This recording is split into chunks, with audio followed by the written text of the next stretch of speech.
Nuwun sewu. Assalamualaikum warahmatullahi wabarakatuh.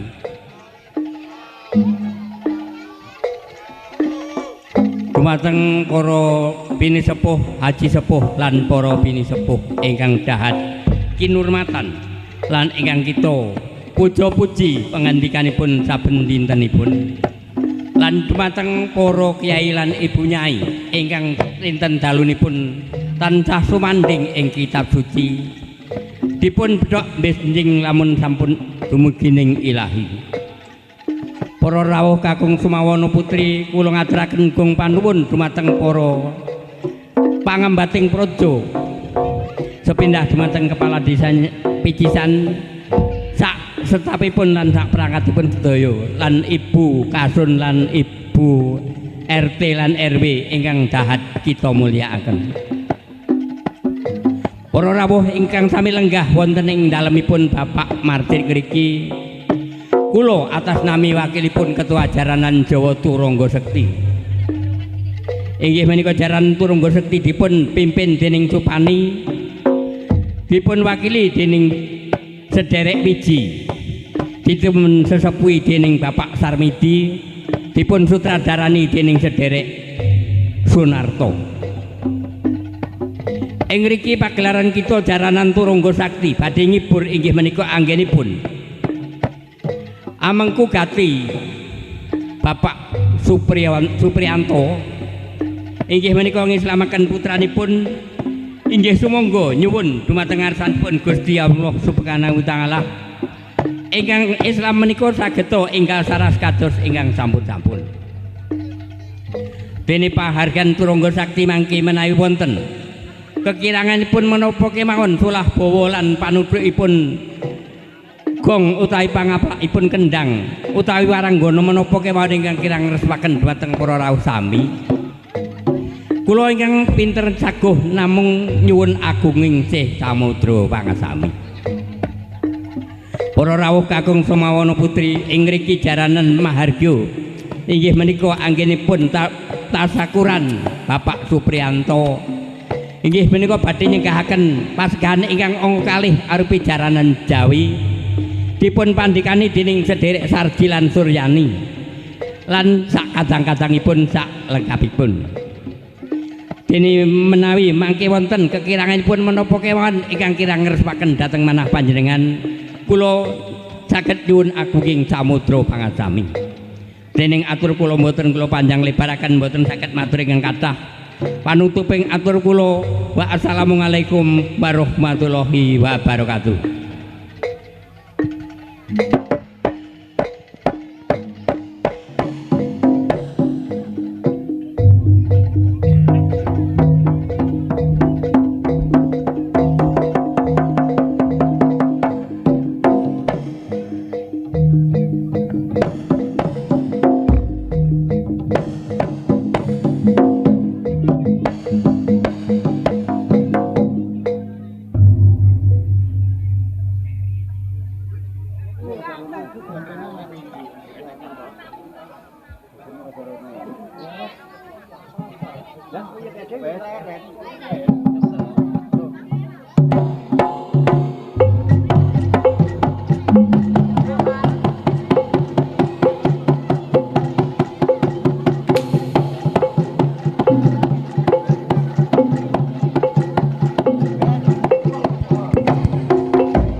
Cek.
HA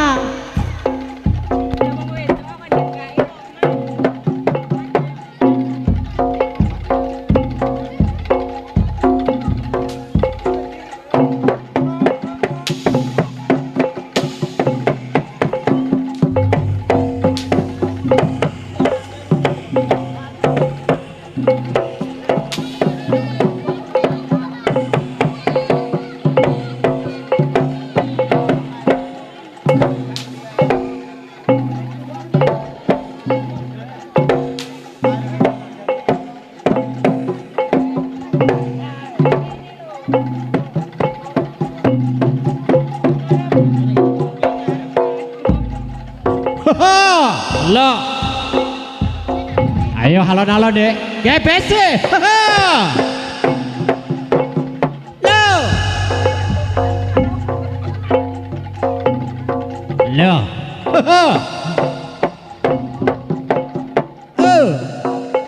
Ayo. Awas yo. Nah, awas.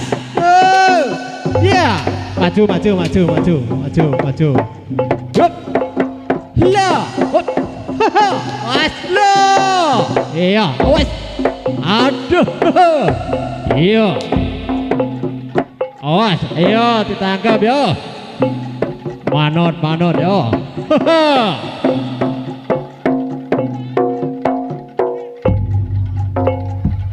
Alon-alon yo.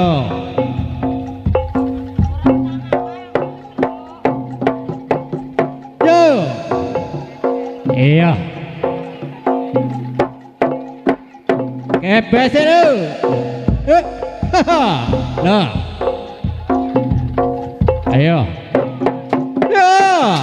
La. Hop. Ya. Iya. Hop. Lah. La. Ayo. Butute kena tenan iki. Wes manut. Weh ditoto kok angel tenan jire.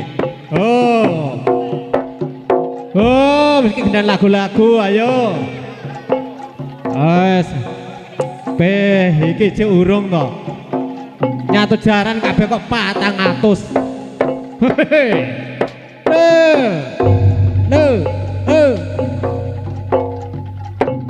Ayo yuk. Maju. Iya. Ayo sihat-sihat lagi. Wah, kaya ngene iki lho, Mbah serius. Awas, Awas. Bingung kerakan lo. Awas iki. Lo. Jaranane kok padha iki jane kembar apa piye to?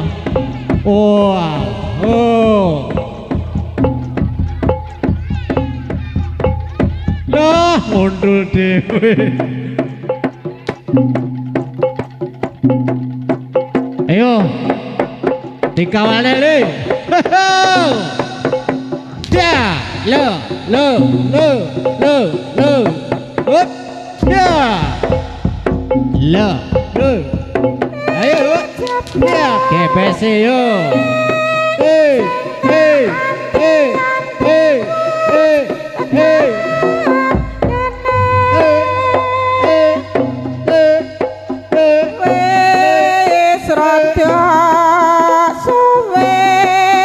Babar pisan ora kabaren sejake utuh lalen mung tansah dadi impan yen pinuju keget lati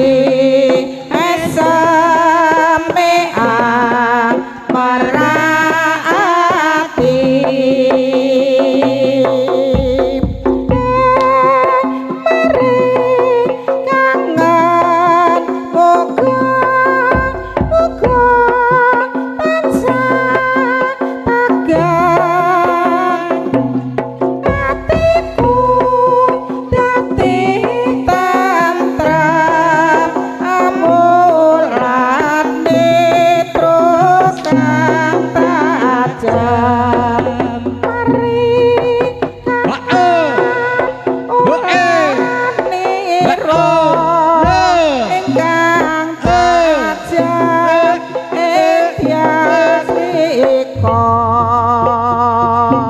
Saraswati. Lah. Ayo. Ayo kebese lu. Sajroning urip tansah kudu eling aja ngaji pompong elingon tembe murine natiani sehenam mesti bakal tuwa tinggal laku sarawa prasaja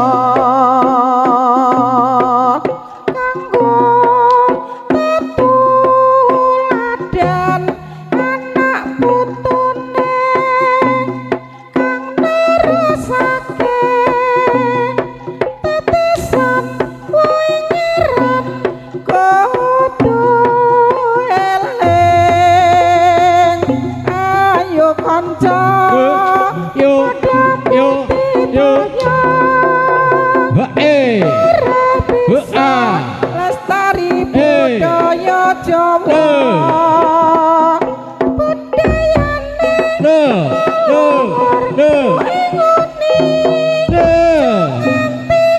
pendek kebudayaan luar negeri besar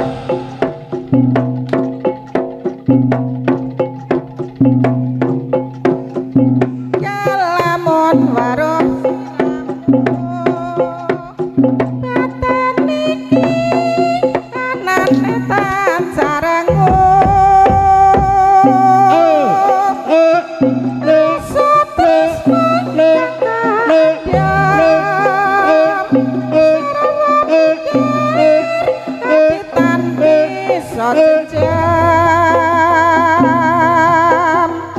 kaya ora bisa ngucati ben wanci tansah nggodhawati nanging aku ati bloko pungkasane taman lara tresno yo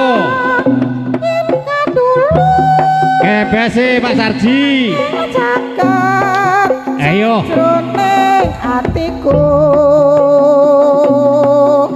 ngonku ndang tresno iki wis kinodrat sadreming lampahi ula sawah sapa ngendut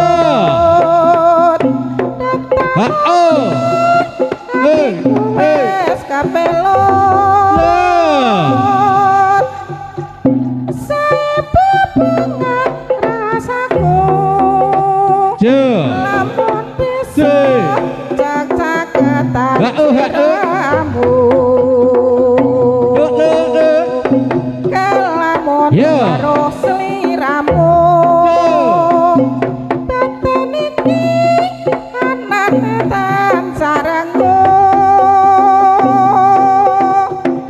rasa tresno kang kaandham sarwa mikir kapitan bisa jenjang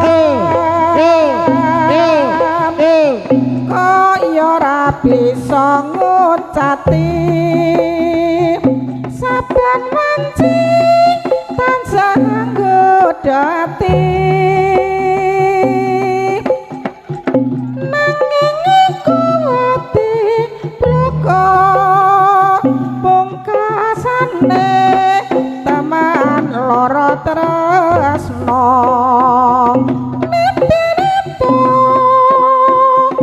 yen kadulu nanging caket sajroning atiku ngunku andang tresno iki wis kinodrat sadreming lampahi ula sawah sapa ngendut datana wis atiku wis kapelot Hussein rasaku lamun bisa cacaketan siramu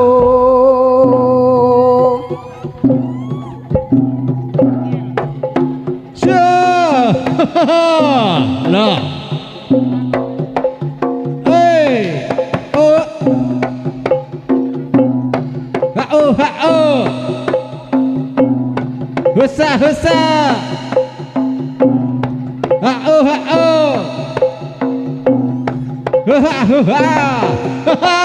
Yo. Kebes.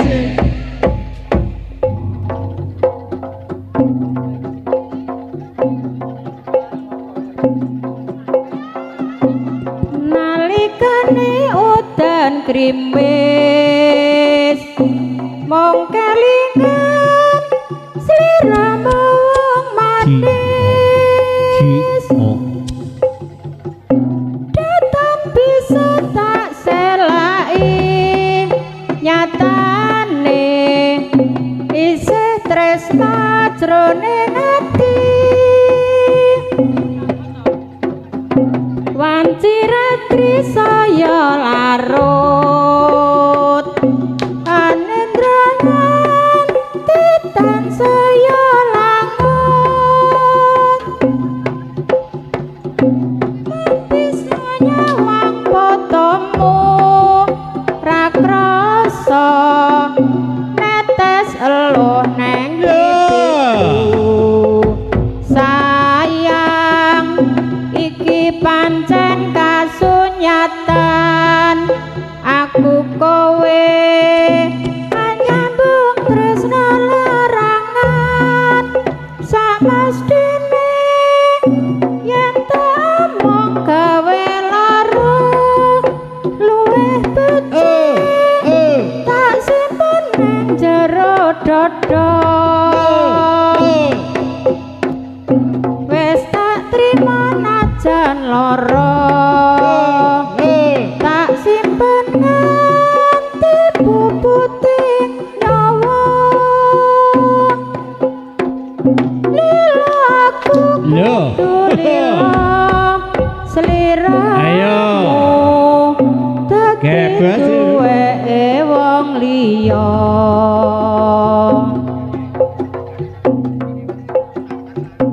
nalikane udan krimis mong kelingan sliramu wong manis bisa tak selai nyatane isih tresna jroning ati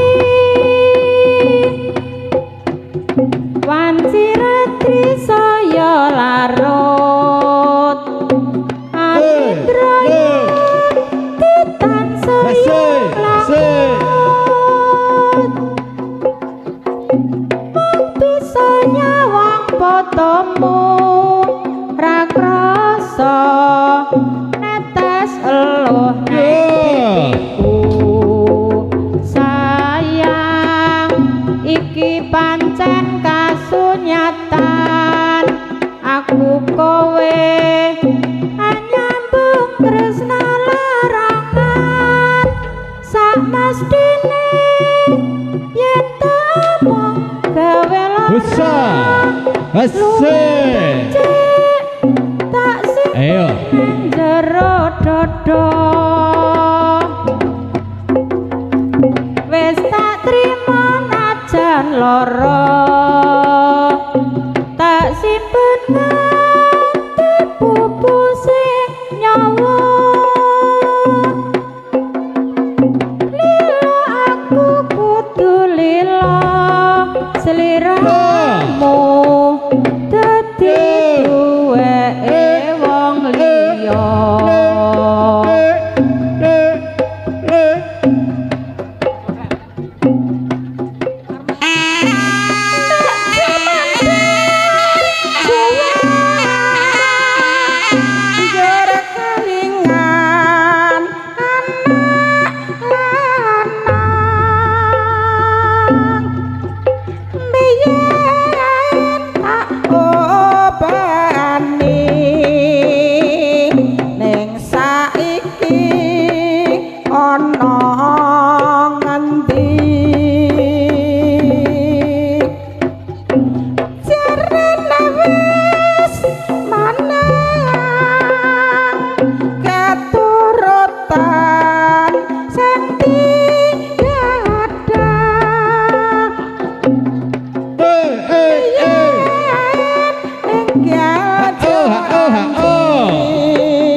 saiki apa lali Gusti nang gono tak jadoni sego jagung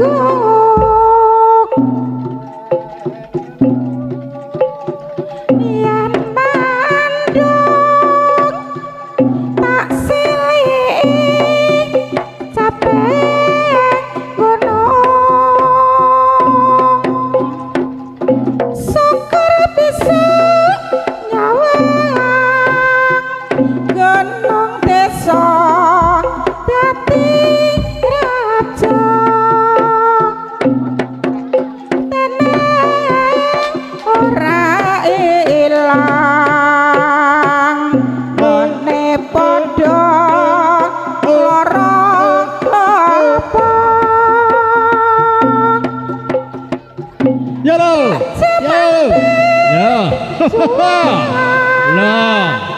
jarak kalingan ilere Mbak Misteri ayo Mas Sur ditokne biyen tak obani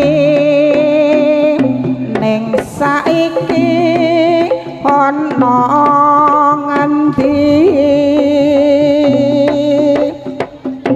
jarene wis menang keturutan sing tiada Gusta janji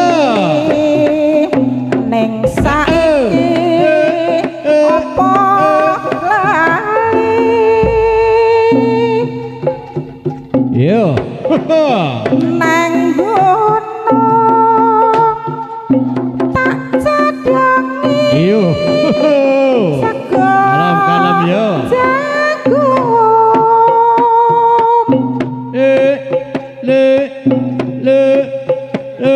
yen mandung tak silih capek gunung syukur bisa gunung bisa dadi raja Gusti ora ilang gone padha lara apa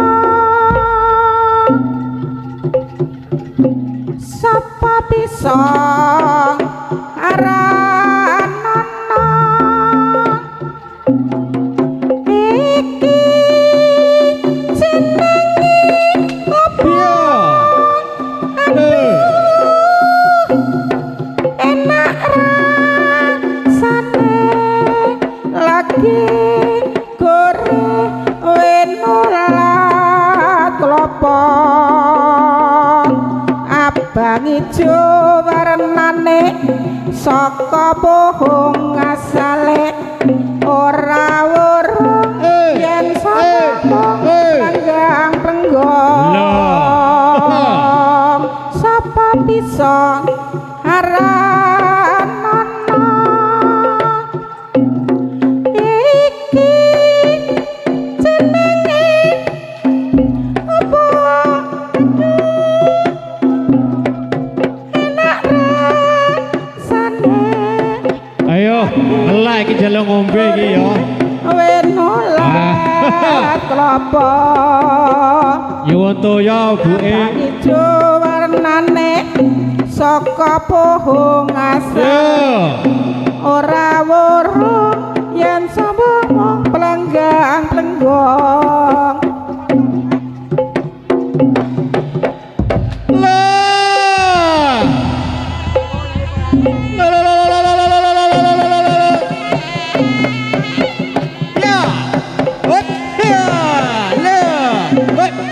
awas ya no iya hop ya Ayo. Yo kalme. Iyo.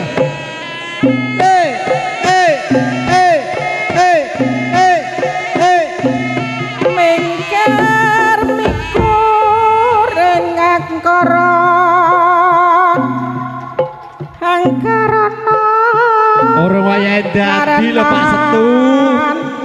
Kesel tenan iki njaluk ngombe bae.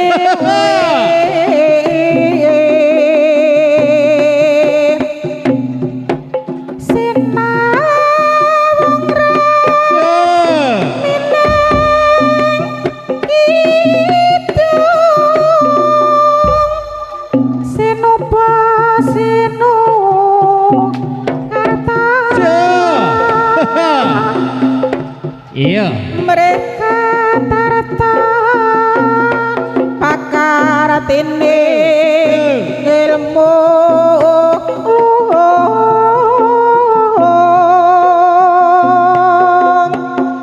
kang tumrap nang tanah Jawa agama geming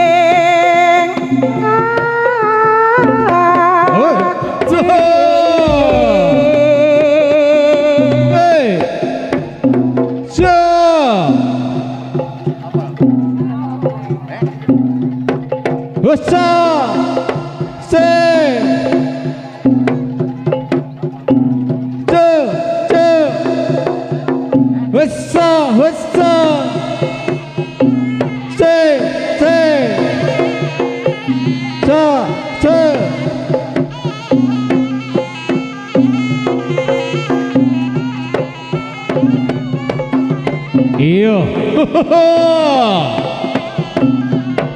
Ayo.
wis ora krasaan keluyuran anggoleki sing disayang mubeng-mubeng miterangan goleki ora krasa esuk awan nganti bengi Loh, yo kang yang angdak ati kepranan kegencangan tak lindik saka katuwa dheweke pencoan tak jaluk mbok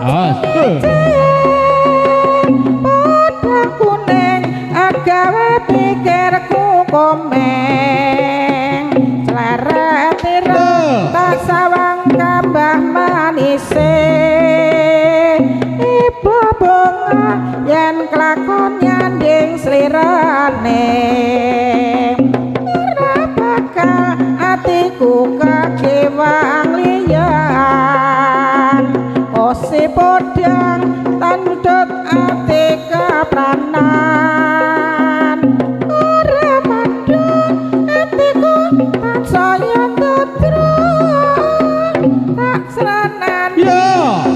Ayo. Puluh teh bandong. Ayo. Kesel tenan aku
temu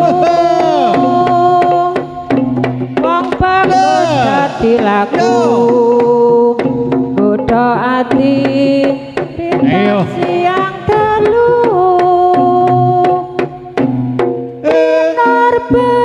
jiwa undang rasa metesek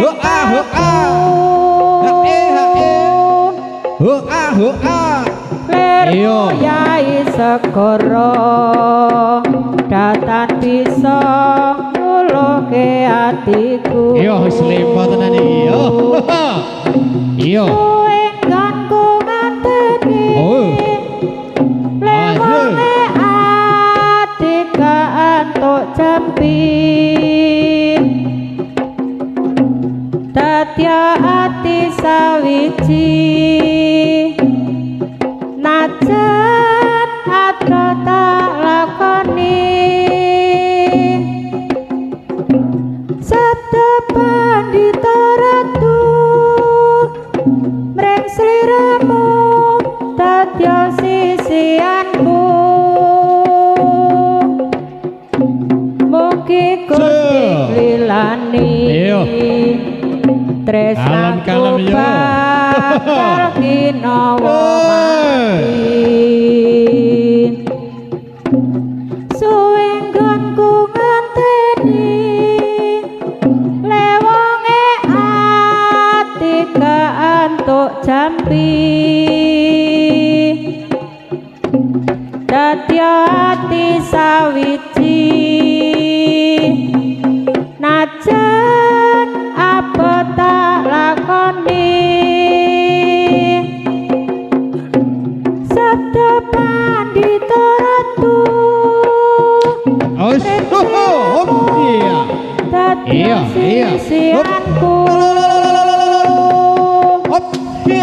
mugi Gusti lilani aku bakal kinawa mati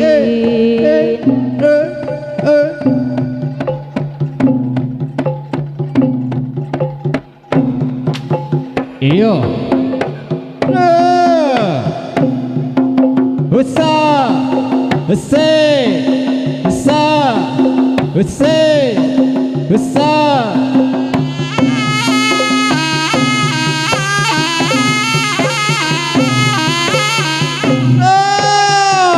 dadi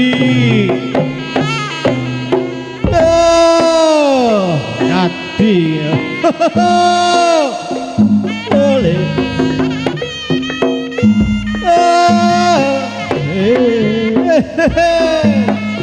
aku wis ngerti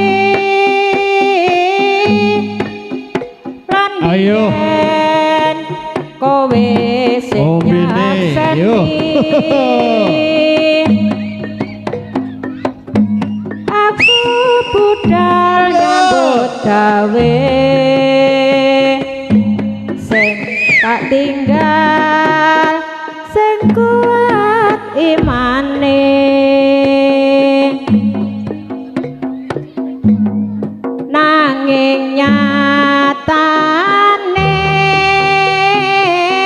golek apa iki ya golek sing sunat iki bale kuat nandang coba jaluk minyake yo nyuwun minyak ya jaluk minyak kabar sing tak apa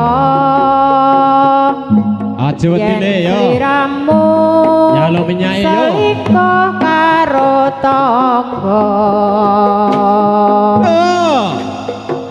ayo aku kerja di Malaysia jadi babu neng Johor Jaya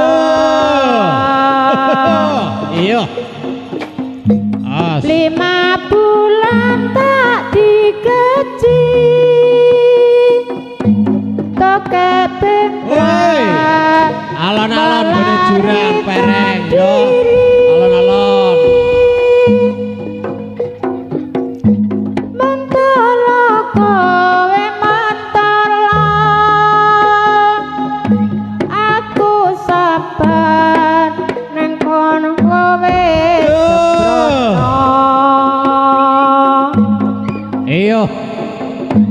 kisahku niki Pak Sarji Pak sing leri patang depor akeh mandek iki Pak Sarji niki anak suami di Jawa aja wedi karo ilere le iki arep njaluk iki jawane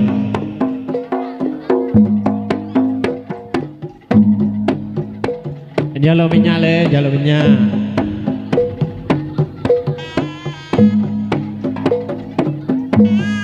Rena jasa jroning ati apa papas tenku iki banyu mata aweh tondo ame mbui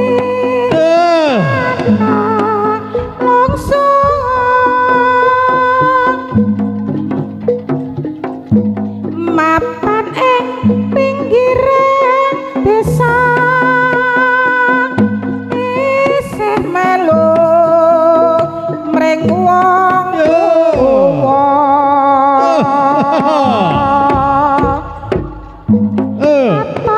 apa dek biyene tresno iki dipisah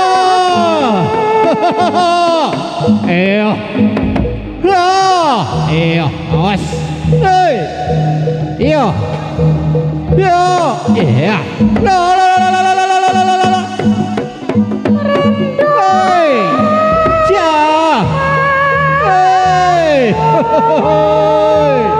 awas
ngerabat watan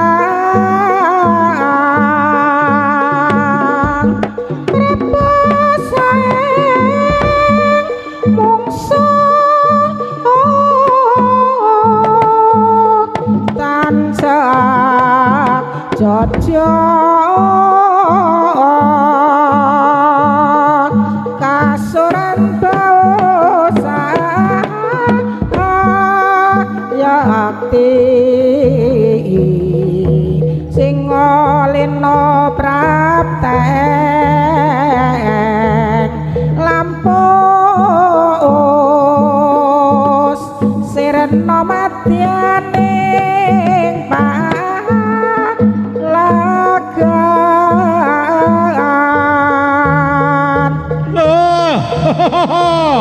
iya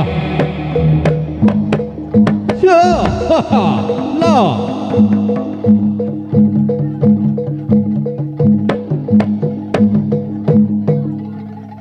matur suwun dumateng kanca-kanca saking jaranan Turangga Sakti ingkang sampun sami menghibur dumateng para sanakadang ing